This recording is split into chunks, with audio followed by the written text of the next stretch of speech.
Қайырлы күн достар, біз бүгін осындай балалардың сүйіп жейтін картошка фри жасайтын боламыз.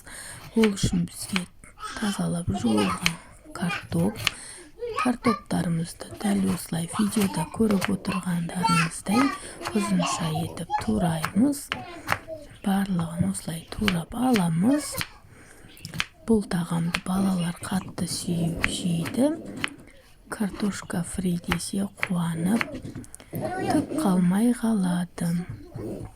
Жасап көріңіздер, сіздерге де кеңес беремін. Өте оңай, балалардың жақсы көретін тағамы. Барлық картошкаларымызды осылай турап аламыз. Бұған тек қажет заттар, тек картошканың өзі ғана, басқа ештеңе қоспаймыз.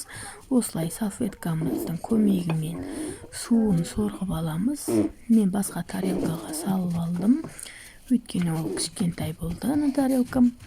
Үлкен тарелкаға салып, осылай суын салфетканың көмегімен өстіп сорып аламыз.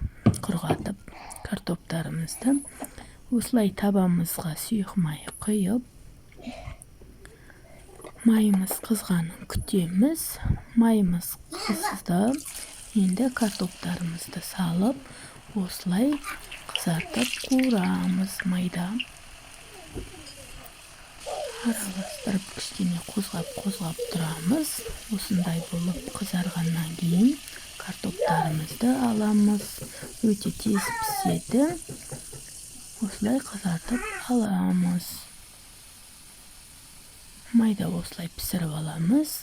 Көріп отырғандарыңыздай өте дәмді болып шығады. Мен бәрін тарелкаға салып алдым.